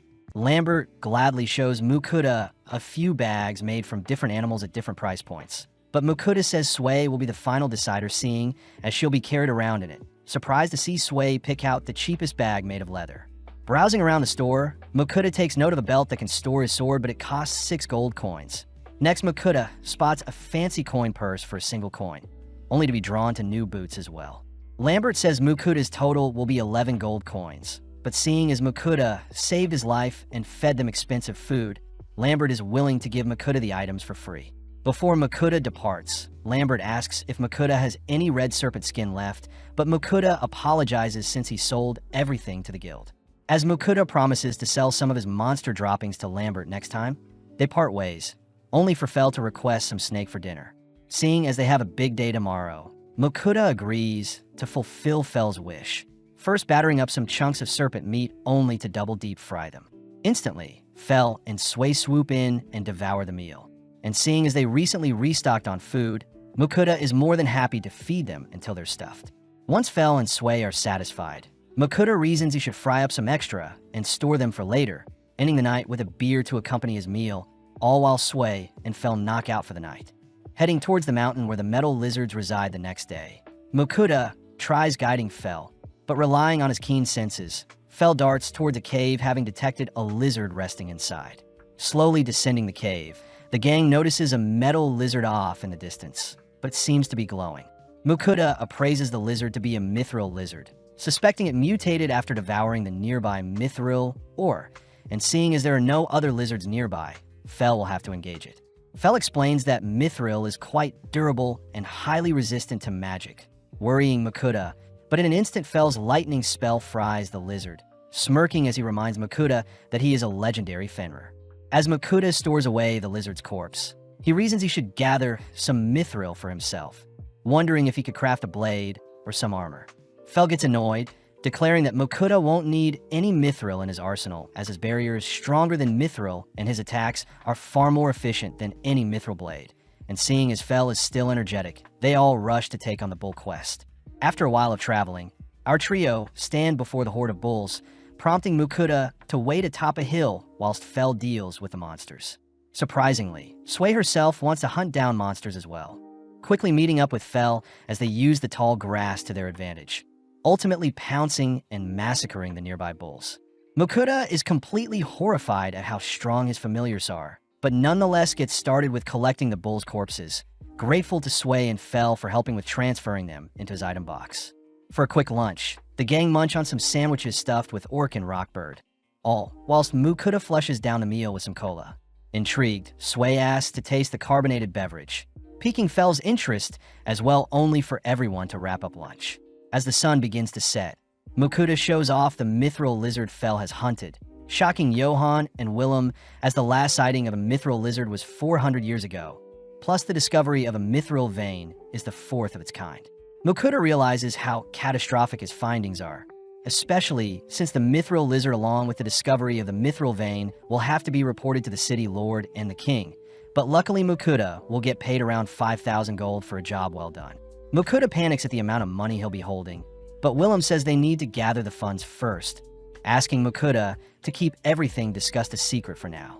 To make things worse, Mukuda reveals they completed the bull's quest as well, wrapping up the day as they leave the guild, stressed about all the attention he'll get if people find out what Fel is capable of. Regardless, Mukuda chooses to treat the gang with their newly harvested beef, starting off by slicing up several steaks only to season and sear them carefully. Serving up the first round of steaks, the gang immediately shiver at the plump and savory beef steaks, prompting Mukuda to serve up another round, but this time alongside some garlic steak sauce. As our trio eat till their heart's content, Mukuda is seen doing the dishes, flattered by Fel, who says he will only eat things that Mukuda cooks him moving forward. Mukuda is grateful to Fel and Sway for making his life easy, but as he heads to bed that night, he quickly remembers to offer up some sweets to Ninrir, even adding a few extras since Ninri personally requested specific sweets. As Mukuda's offering is sent to Ninrir, a few other voices can suddenly be heard in his head, revealed to be Agni, Kisharl, and Rusalka, fellow goddesses that are jealous of the tasty treats Ninrir has been receiving. Ninrir says she is simply accepting offerings after blessing Makuta, but when the other girls see that Ninrir had only given Makuta a minor blessing, they offer to bless Makuta in exchange for sweet offerings as well. Kisharl says she is the goddess of earth, whilst Agni is the goddess of fire, both elemental affinities that Makuta currently possess, and seeing as the goddess of creation may scold the girls for giving out to many blessings, they'll simply give Makuta minor blessings like Ninrir. Makuta secretly wonders if he could deny such offers, especially since it's never been heard of for someone to have more than one blessing. But having heard enough of Makuta's whining, Agni and Kisharl both bless Makuta regardless. With the girls excited to receive their offerings, we see off to the side Rusalka, the water goddess, begin to cry and not want to be left out. But she also doesn't want to bless Makuta, seeing as he doesn't have an affinity for water magic. As Makuta racks his brain to cheer everyone up, he suddenly notices Sway checking on him, swiftly asking for Rusalka to give her blessing to Sway, a perfect candidate. Happily obliging, Rusalka ends up fully blessing Sway, all suddenly demanding to be given their offerings now. Seeing as he has to keep up his end of the bargain, Makuta purchases a box full of sweets, sending the offering up to the goddess only to collapse into his bed exhausted. Makuta chooses to check his stats, amazed at how stacked they are, reasoning that Sway and himself should try out their new powers. Heading into a forest the next day, Makuta confirms that his fire and earth magic have been severely boosted, and it seems he isn't as fatigued after casting a decent amount of spells. Up next, Sway tries out her new powers, dazzling everyone when she manages to conjure a massive water ball on her first go, only to decimate a nearby tree. To top things off, Sway's slashing attacks easily shred several trees at once, prompting Makuta to instruct Sway to only attack monsters with her new powers. When Fel asks to spar Sway, Makuta immediately forbids such a thing. Instead, Makuta tries out his new rock wall skill, all whilst Fel heads off to do some hunting.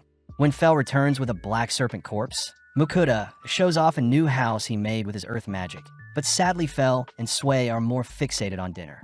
Waking up early the next day, the gang admit the house helped, only for Makuta to declare they'll be delivering the serpent Fel hunted to Lambert. Back in town, Makuta visits Johan, who shows off the remainder of the bull meat, all whilst handing Makuta the remainder of his pay for the bulls. Johan reports that Willem is out speaking to the lord of the city about the mithril lizard. But in the meantime, Makuta asks to sell the black serpent, but he'll be keeping the flesh and skin. Back at the inn, Makuta shows off a new meat grinder he had purchased online, showing off the device to be able to mince up the bull meat, adding in some minced orc general meat as well.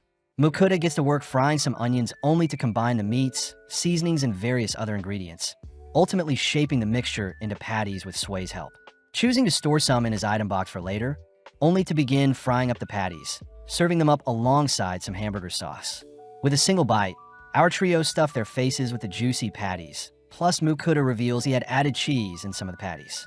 Later that day, Makuta is annoyed at the soap bar he's been given since it doesn't produce any bubbles, choosing to purchase some from his online stores along with other bathroom amenities.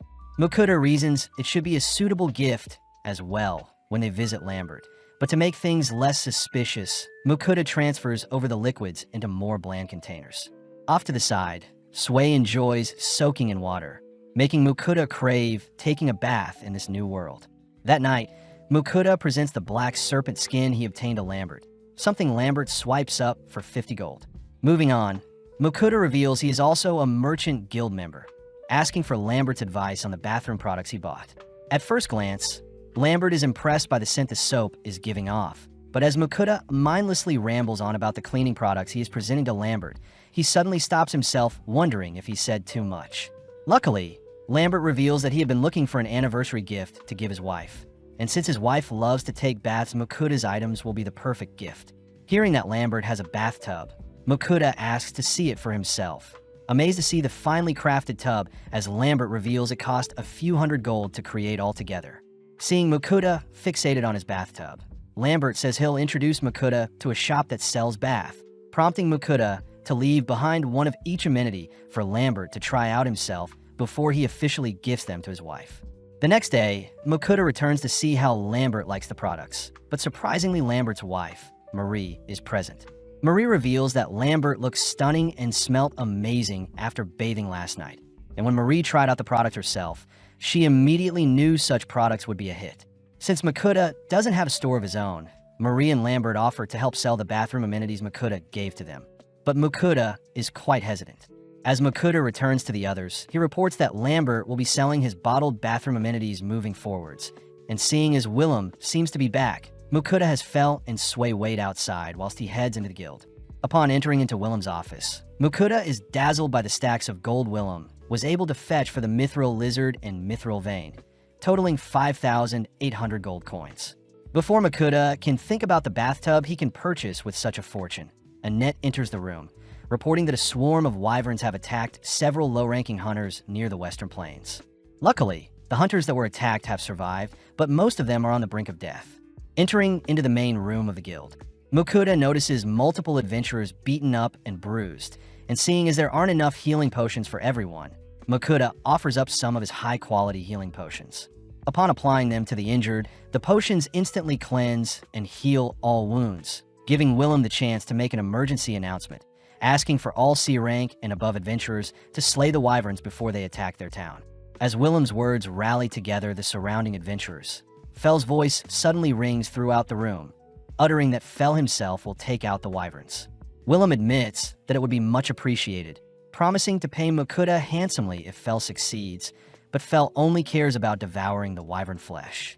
Departing immediately, Fel escorts our gang through some grassy terrain, only to halt when they all spot wyverns circling them from above. Makuta appraises the wyverns to be creatures that hunt in packs and have poisonous stingers for their tails, but Fel is not one bit afraid, instead using the opportunity to teach Sway how to fight aerial monsters. With Makuta staying behind, Sway rides Fel in a battle, only for Fel to be forced to evade the wyverns diving towards them. Fel instructs Sway to target the wyvern's head or wings, but on her first go, Sway only manages to land a hit on a wyvern's wings, sending it plummeting from the skies. Fel still congratulates Sway for landing a hit on a wyvern, instantly decapitating the lone wyvern, only for Sway and Fel to lock onto the other wyverns swarming them. Although Makuta is far away, he still feels the impact from Fel and Sway's battle, but having gotten too distracted, a lone wyvern sneaks up on Makuta. As the wyvern attacks with its tail, Makuta is once again protected by Fel's barrier. But before the wyvern can attack Makuta again, Sway appears, absorbing and blowing the creature away.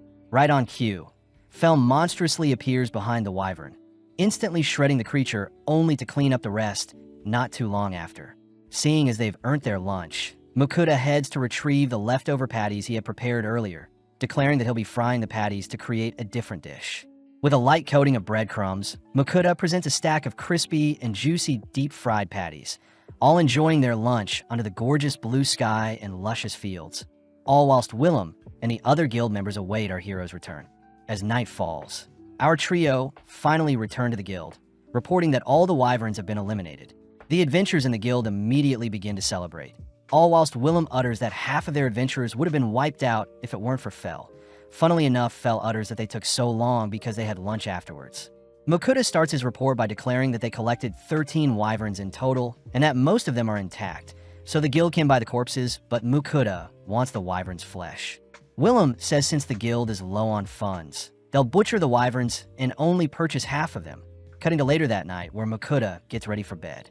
Realizing that he needs to offer up some sweets to the goddess, Makuta suddenly gets contacted by Agni, who demand her offerings, only for Ninrir to privately speak with Makuta asking for a larger portion than the others. Kishar, on the other hand, asks to try out the soap and shampoo Makuta showed to Lambert, only for Rusalka to request similar meals to the ones Makuta makes for Fel and Sway. Annoyed, Makuta reminds the goddesses that their secret messages will be exposed once he sends everything to the goddesses, infuriating Agni as she demands to be sent booze to make things fair. With our trio heading through town the next day, Makuta can't help but hear others admiring them from afar.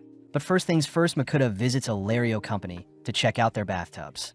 The store clerk asks if Makuta is considering buying a house, starting off by showing a brown tub for 300 gold, only to move onto a little more expensive one that can regulate its temperature better. Finally, the store clerk shows off a white tub that is the most popular yet expensive one, but seeing as he doesn't care for the color of the tub, Makuta asks to purchase the green tub. The store clerk is surprised at the quick decision, asking if Makuta needs a payment plan, but Makuta simply pays for the tub in full. After storing it in his item box, Mukuda says they'll be leaving town, heading deep into the forest where he can finally make use of the bathtub. In the meantime, Fel runs off to do some hunting, leaving Sway and Mukuda to map out a general area for their tub, only for Mukuda to erect stone walls to encase them in. Next, Sway is tasked with filling the tub with water, only for Mukuda to heat up the water with his fire magic. Taking charge, Mukuda starts by scrubbing himself down, only to finally indulge in the steamy goodness that is the warm bath water, remembering to add bath salts to help hydrate his body. After a long bath, Mukuda and Sway down a pint of milk each, both wondering where Fel is. Seeing as he has time, Mukuda gets started on preparing the wyvern meat, first slicing up some onions only to thinly cut up the wyvern meat. Into a pot, Mukuda tosses all the ingredients and brings it up to a boil, only to serve the mixture onto a bed of rice. Mukuda finds it strange that Fel has yet to return, so he reasons he should start on another meal that will take up some time. Purchasing some more vegetables and seasoning, Mukuda dices up some carrots, onions, and potatoes, only to portion out chunks of wyvern and beef meat. Next, Mukuda fries the meat, adding the remaining ingredients alongside some sauces and wine, ultimately creating a wyvern stew.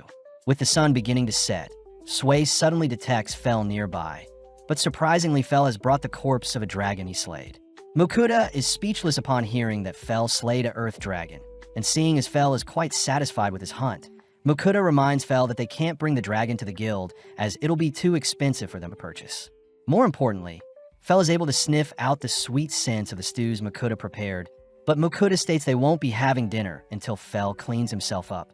Searching through his online store, Mukuda chooses to pick out some grooming products for pets, only to begin brushing out Fel's fur to untie some knots. Moving on, Mukuda begins splashing Fel with some water to prep him for the shampoo, but seeing as it's taking longer than usual, Mukuda uses Sway as a shower to spray down Fel. Finally, Mukuda and Sway begin scrubbing down Fel with shampoo, rinsing him off only to combine fire and wind magic to dry Fel off. With it now being dinner time, Mukuda first serves up the beef bowls to Fel and Sway, all appreciating the flavors that come with eating wyvern meat with rice, plus the pickled ginger cleanses the palate.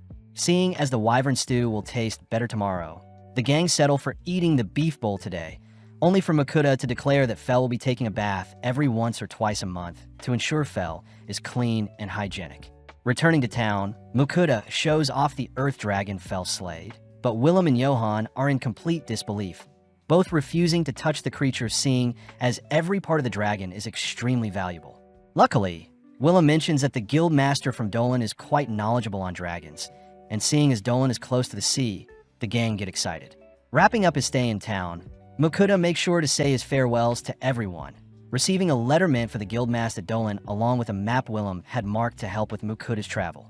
The season ends with our trio finally departing for Dolan, but the gang remember to set up camp that night and try the wyvern stew Mukuda had made the previous day, exciting Fel and Sway for what other meals Mukuda has in store for them.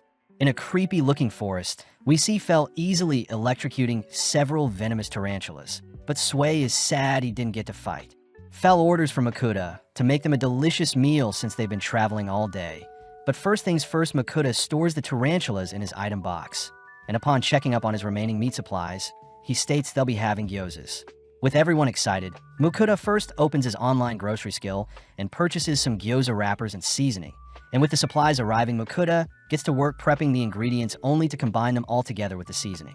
Finally, Mukuda begins delicately wrapping each individual gyoza, and with Sway helping, Mukuda finishes his prep work only to move on to frying them. With a pan filled with gyozas, Mukuda makes sure to fry the puffy pastries with a flour water mixture, and by topping off the dish with some soy sauce, Mukuda proudly shows off his soy sauce gyoza dish. Within mere seconds, Fel gobbles down the plate, mesmerized by the intricate meat and sauces accompanying the crispy texture. And as both Sway and Fel devour Mukuda's cooking, we pan out to see a creature spying on them. After Mukuda has finished feeding Sway and Fel, Mukuda himself begins to dig in, but suddenly a small red dragon darts towards Mukuda only to cling onto his face. Immediately, Fel recognizes the creature to be a pixie dragon, a rare breed of small dragons. But funnily enough, the dragon seems to be fixated on Mukuda's gyozas. Upon feeding the creature a gyoza, Mukuda can't help but adore the creature gobbling down his cooking, and when Mukuda hands the creature the rest of his plate, Fel warns Mukuda that the small dragon is actually a powerful magical creature. When the dragon finishes up its meal, it immediately darts towards Makuta's head only to emit a bright light. And before Makuta knows that the dragon has become Makuta's familiar. Strangely, Makuta can now speak with the dragon, and with Sway excited by their new friend, both Fel and the dragon seem to get along quite well as they're curious as to what other foods Makuta will whip up for them. Before the gang departs, the dragon reminds Makuta to give it a name, and seeing how the dragon is quite small, Makuta settles on the name Dora. Dora is immediately annoyed at the childlike name, especially since it's been alive for more than 100 years. But nothing can be done now, as Dora will be part of their party moving forward. Cutting over to the city of Spinning Krell, we see Makuta registering Dora as his familiar at the Adventurers Guild, but immediately Guildmaster Rodolfo comes to greet Makuta. Rodolfo is amazed at the pixie dragon Makuta had tamed, giggling since someone he knows would have killed to see Dora, but needing Makuta to complete a special mission. Rodolfo asks if Makuta can investigate a nearby forest. Rodolfo says there have been lots of monsters in the nearby forest as of lately, and they must resolve the issue fast as the town tend to harvest the webbing from the insects in the forest for their goods. Plus, Dora reassures Makuta that the spiders and centipedes they face will be no issue for him. As Makuta and his party chat telepathically, Makuta suddenly remembers the tarantulas they caught, and when he shows Rodolfo, Rodolfo is completely speechless as the tarantulas would have normally taken an entire party to trim down before they reproduce. Thanking the gang, Rodolfo says the tarantula shells and webbing are very expensive, but most importantly, Makuta's familiars are intrigued to taste the monster's plump flesh. Curious as well, Makuta agrees to sell off the tarantulas but asks for their meat to be left for them, leading the gang to stroll through town as the tarantulas are butchered. Stopping by a clothing store, Makuta sees a fresh new shirt is worth a gold coin and 5 silver coins, an absurd price, but it makes sense for the material, especially since it's the best in town. Getting pumped up, Makuta cries that he'll shop for some new things whilst he is in town, and after a long day of shopping, the gang return to the guild. Meeting up with Rodolfo, we see the legs of the tarantulas resembling some gorgeous crab legs, and with a single bite of the plum steamed meat, Makuta becomes blown away by the succulent flavors. Getting an idea, Makuta heads into the forest and whips up some fried rice, salad, an omelet, and some spring rolls with the meat, and with the gang celebrating Dora's admission into their party, they all begin to dig into the meal. Bite after bite, the refreshing and savory flavors all intermingle with each other, and before Makuta forgets, he chooses to grill some of the tarantula legs, just like he would crab legs. Immediately, the others swarm Makuta's grill, forcing Makuta to share them. In the middle of the meal, Dora reveals that he had smelled Makuta's cooking when he was in the city of Karelina, but this means that the sudden influx of monsters in the nearby forest must have been Dora's existence, as the monsters were simply trying to scare Dora away. Regardless, the gang wrap up their meal, and as we cut to later that night, Makuta and Sway are seen cooling off in a hot steam bath. Settling in for the night, Makuta wonders if he is forgetting something, but as we cut to the next day, Makuta is seen selling the remainder of the tarantula shells from the legs they devoured yesterday. As Makuta hands Rodolfo some leftover meat, he remembers that he still needs someone to help process the earth dragon Fel hunted down, prompting Makuta to ask if Rodolfo knows anyone in Dolan that can help process the earth dragon corpse. Caught off guard, Rodolfo cries that Makuta can buy an entire kingdom with the dragon corpse. So Rodolfo chooses to hand Makuta a piece of paper asking for Elland, the guild master that resides in the dungeon city of Dolan, and with the men parting ways, Makuta continues his travels. Not before long, the gang lay their eyes on Dolan, the dungeon city, and as Fel zips the gang towards the city's gates, they all agree to line up before they can enter the city's walls. Immediately, the towering statue of Fel and the unique flying Dora catches the attention of the city's guards, and with Makuta reassuring everyone that he is a registered adventurer and merchant, we suddenly see Elrond the Guildmaster appear to greet Makuta.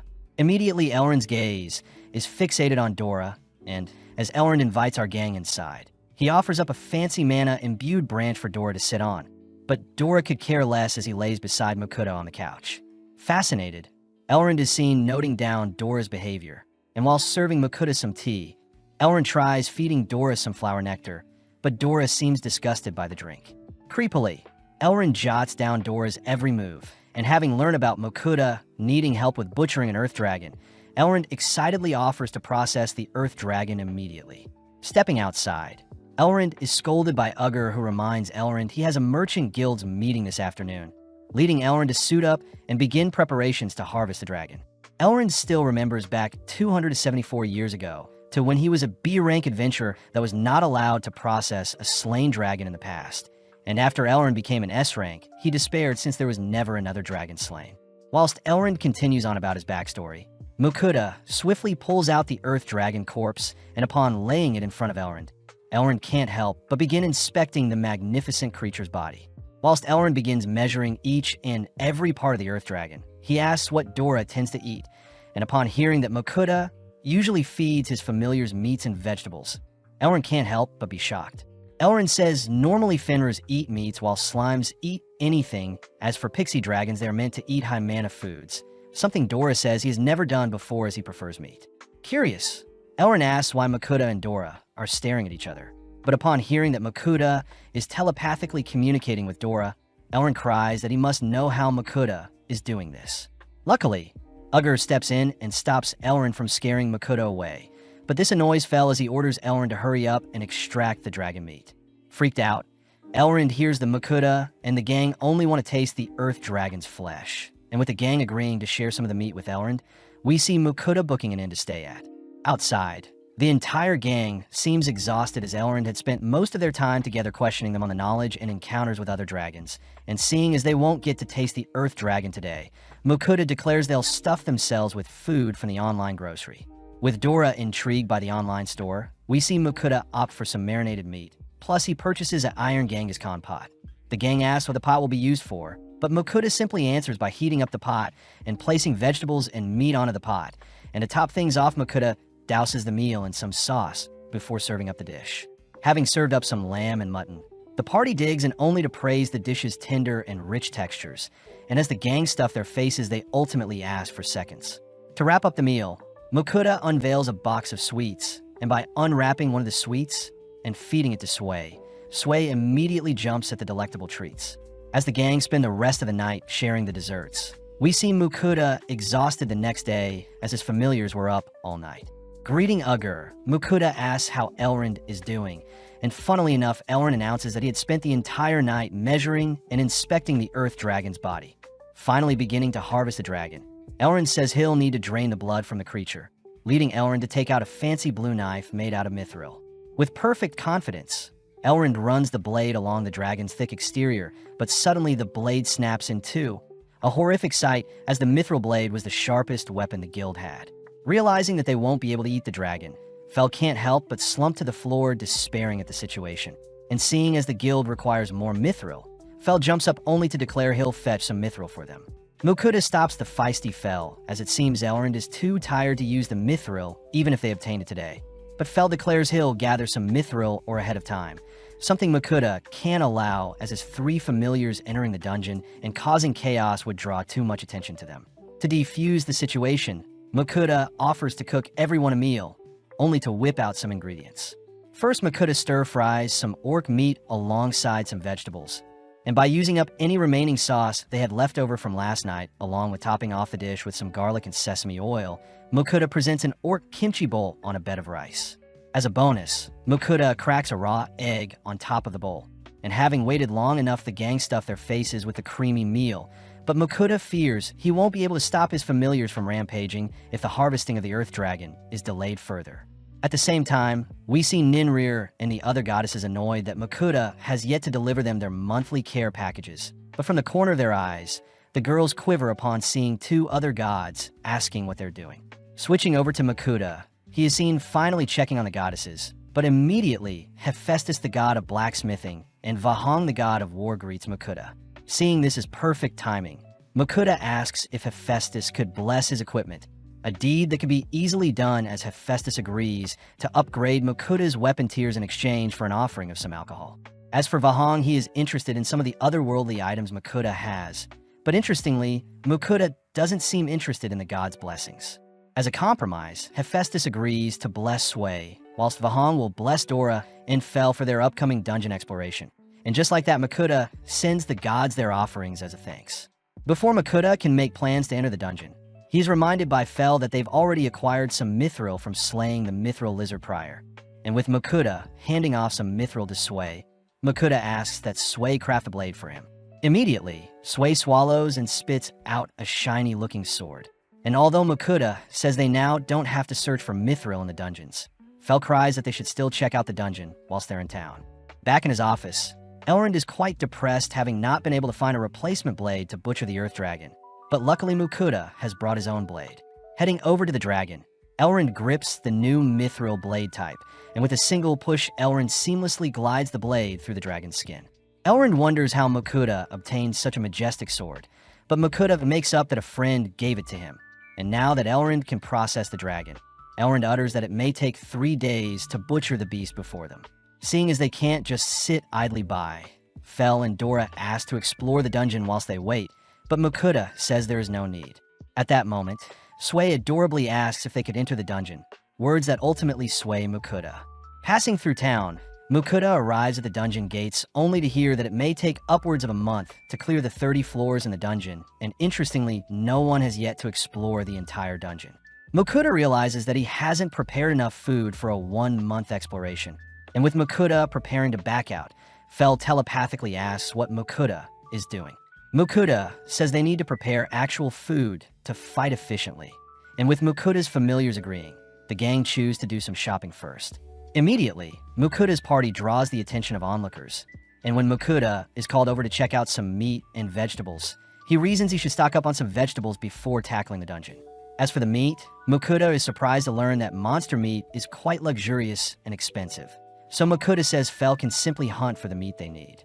Settling on some bread and vegetables, Mukuta explores the town, some more only to spot a magic stove with 4 heating elements. Fel wonders why they need such a big stove, but suddenly a store clerk appears, allowing Mukuta to ask how strong the fire can burn. The clerk explains that there are magic stones used to heat the stove, plus there seems to be an oven compartment capable of roasting cockatrices whole, a feature Mukuta's portable gas stove doesn't have. Intrigued, Fel orders Mukuta to buy the stove, since Mukuta can cook new types of food for them.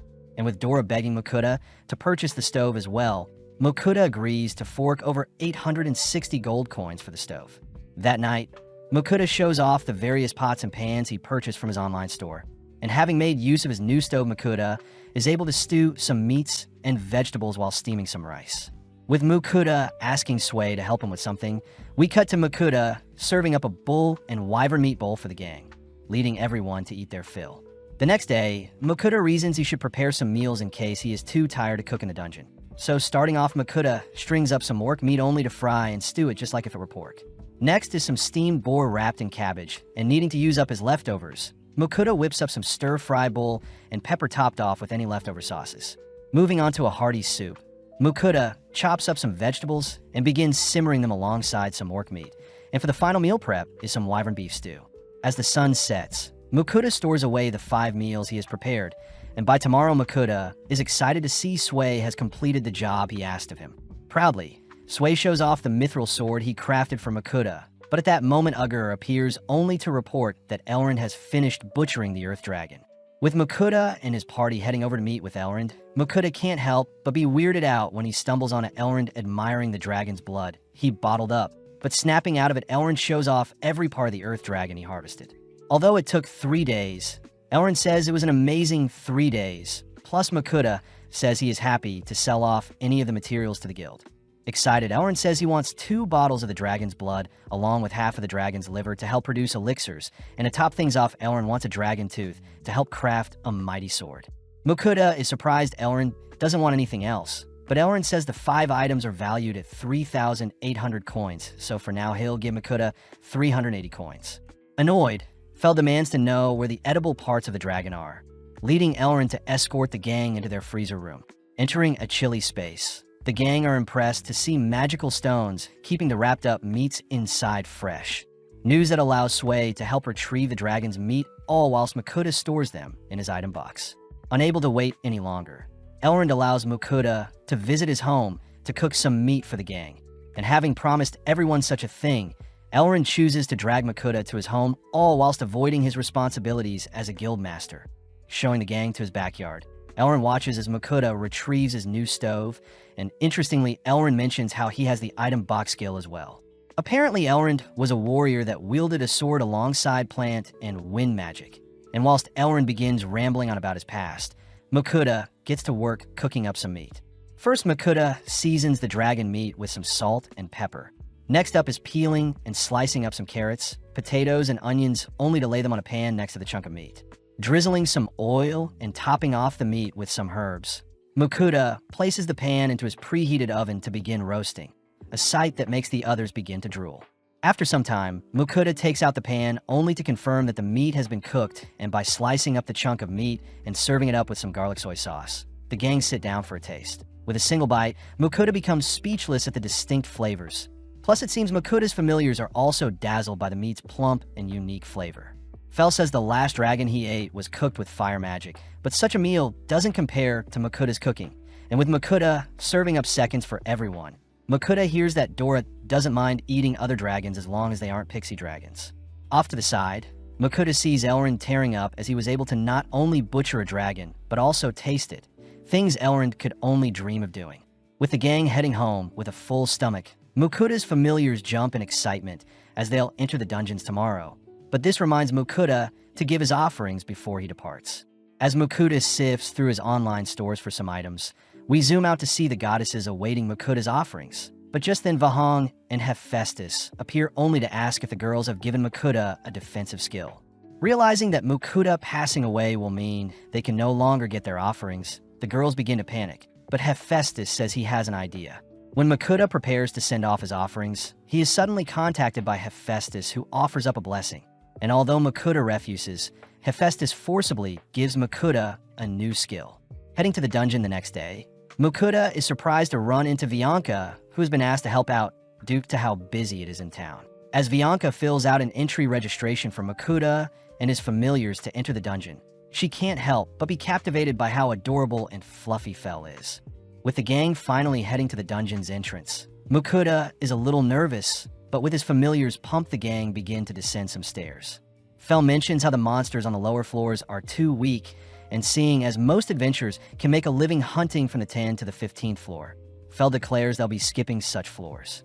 Immediately, Makuta rides Fel through the dungeon, and upon encountering some monsters, Fel simply charges through them. At that moment, Makuta notices a stray arrow heading towards him, but luckily Fel's powerful barrier blocks such an attack. Something Fel notes is due to him stepping on a trap. Fel mentions how dungeons are like living creatures that draw in humans, and by slaying and absorbing humans, the dungeon is able to thrive. But sadly, such traps and monsters have no effect on Fel, as he easily evades the bombardment of projectiles only to leap over a trapdoor using some wind magic. Arriving on the 10th floor, Fel declares that the boss of the floor is a venomous tarantula, so the gang reason they should speedrun the boss. Outside the boss room, we see some adventurers gathered outside, and when Fel appears, Makuta is forced to calm down the adventurers before they mistake Fel to be a monster. Seeing as Makuta is a newbie to dungeons, the adventurers explain that parties that start fights get first priority on the loot and droppings, and other parties aren't allowed to intervene unless asked, and sadly it seems there is already an existing party in the boss room. Forced to wait, Makuta's familiars immediately grow impatient. But not before long, Makuta spots the adventurers returning, having survived their battle. The adventurers report that they'll be leaving now since they have families. But Makuta's gang excitedly enters the room only to be met by various tarantulas. Immediately, Dora conjures a fire spell that incinerates all the monsters, and interestingly, the tarantulas have dropped some items Makuta stores in his item box. With the gang impatient, they rush towards the 11th floor boss, and immediately the gang are able to dispatch the army of orcs in the boss room. Before moving on, Makuta's familiars mention how they're hungry, and with Fel leading the gang to a safe room where other adventurers are resting, they coincidentally bump into Iron Will. Choosing to catch up, Makuta explains how his familiars have been dying to explore the dungeon, and with Makuta introducing Dora, the pixie dragon, to the Iron Will members, the gang are forced to hold back their laughter. Up next is Sway. A slime Rita finds adorable, and whilst the girls hang out with Sway and Dora, Fel demands some food. Immediately perking up, Iron Will asks if they can eat as well, and with Makuta happy to serve them. Makuta takes out his wyvern stew whilst Rita slices up some of their bread to go along with the meal. Having craved Makuta's cooking, the Iron Will members begin to stuff their faces, and before the Iron Will members can apologize for eating so much, Makuta instead offers to serve everyone seconds. With everyone eating their fill, we see some adventurers watching their feast from afar, and with everyone parting ways, Iron Will mentions how they'll be exploring their current floor before descending. Getting to work, Mukuda's familiars are easily able to slay the dungeon bosses from the 12th floor all the way to the 15th, and before they know, they're traversing the 16th floor. Mukuda takes note of the change in the dungeon's environment, but suddenly Fel steps onto a trap, an action that creates a large rumbling sound. Upon seeing a massive boulder rolling down their path, Mukuda prepares to flee, but with the wave of his paw, Fel decimates the boulder. After some more time, Mukuda reports that they've made it to the 20th floor, but Dora and Fel still seem excited. At that moment, Sway calls out to everyone only to point Mukuda to a chest he found, and before Mukuda can rush to unveil the treasures hidden in the chest, Fel pulls Mukuda back only to remind Mukuda that this may be a trap set up by the dungeon. Realizing that Fel is right, Mukuda uses his appraisal skill to uncover that the chest will release poison when opened, a horrific discovery since Mukuda's minor blessing won't protect him. At that moment, Ninlil contacts Mukuda only to reveal that since Mukuda has multiple minor blessings layered on him, it would be the same as having a major blessing. Seeing as Ninrir says Mukuda will be able to withstand the poison, Mukuda rushes to open the chest only for the gang to be struck by fumes of poisonous gas.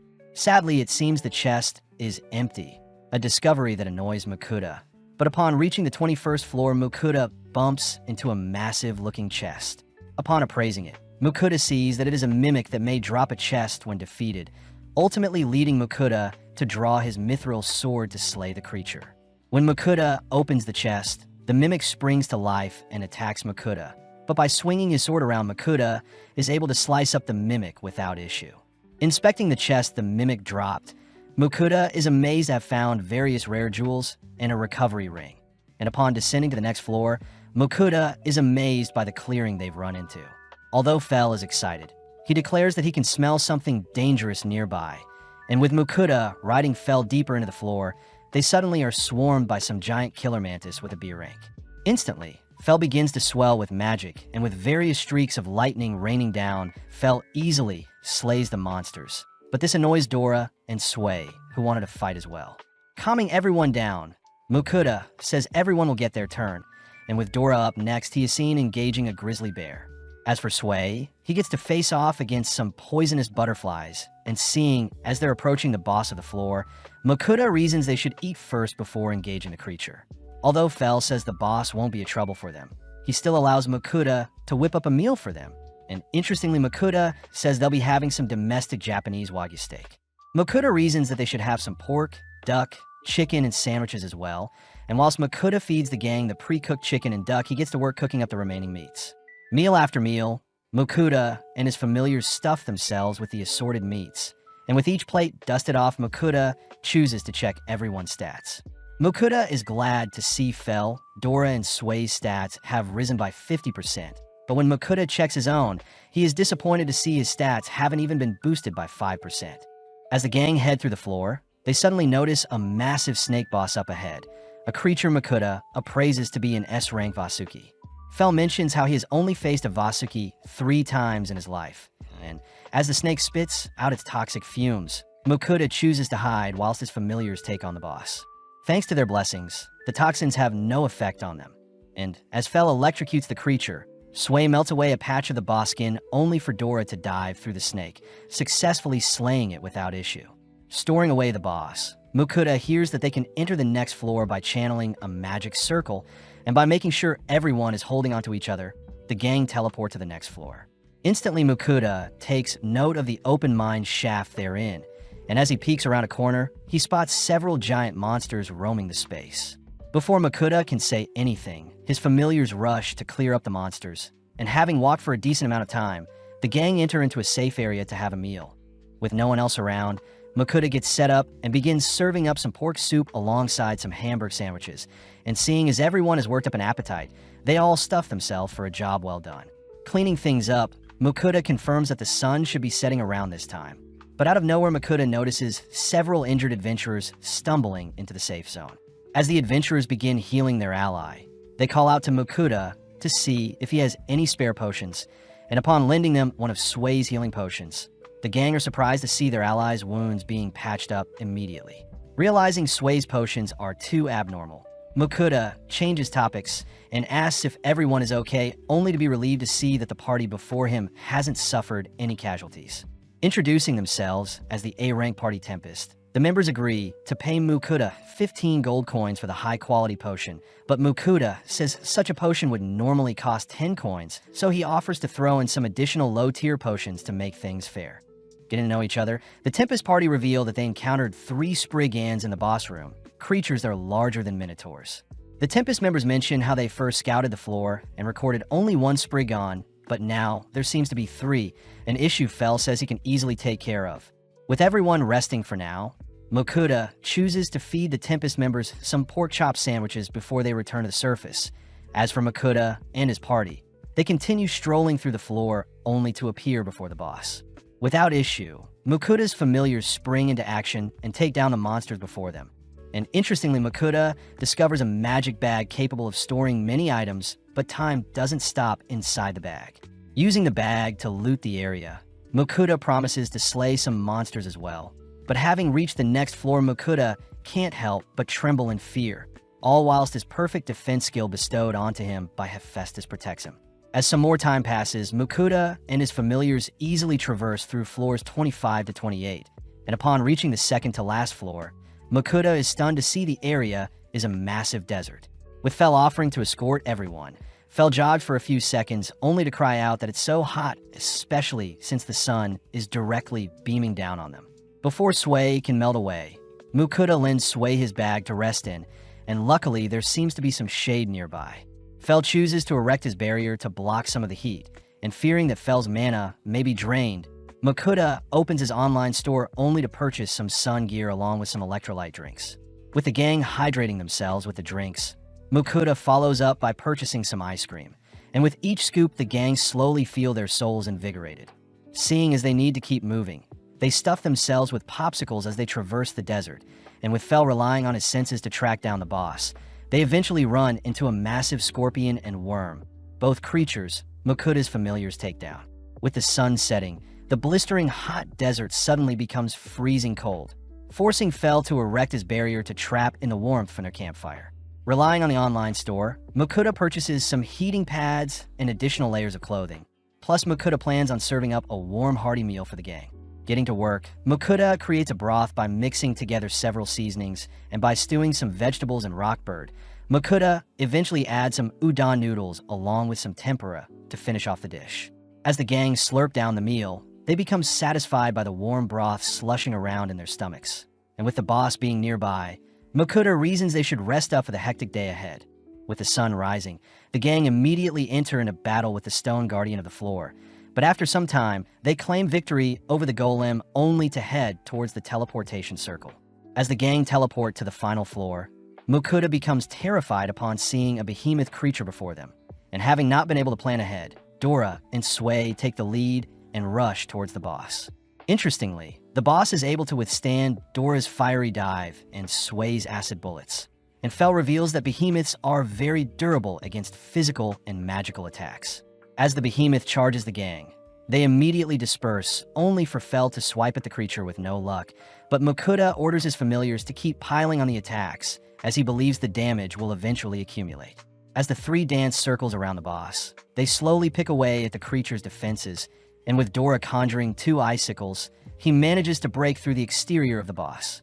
At that moment, the behemoth locks onto Mukuda, and by charging up a dense breath, the boss fires a beam of dark magic at Mukuda. Luckily, Fel has already intercepted the attack with an ice wall, and seeing as Sway's acid weakens the boss's defenses, Fel orders Sway to cover the creature in acid. Immediately, Sway expands its body and blasts the boss with acid, leading Dora to begin raining down various spells onto the boss, and for the finishing blow, Fel charges up a bolt of lightning that directly strikes the boss's weak spot. Seeing as the behemoth has been slayed, Mukuda celebrates only to see the magic sword Calibald made out of adamantite has been left behind, and fearing that it'll draw too much attention, Mukuda chooses to stash it away for now. Seeing as everyone is starving, Mukuda celebrates everyone's hard work by deep frying some rockbird, and by offering up 3 types of dipping sauces, Mukuda's familiars begin to dig in all whilst Mukuda begins deep frying some vegetables. To top things off, Mukuda deep fries some corn dogs only to smile, seeing his familiars overjoyed by his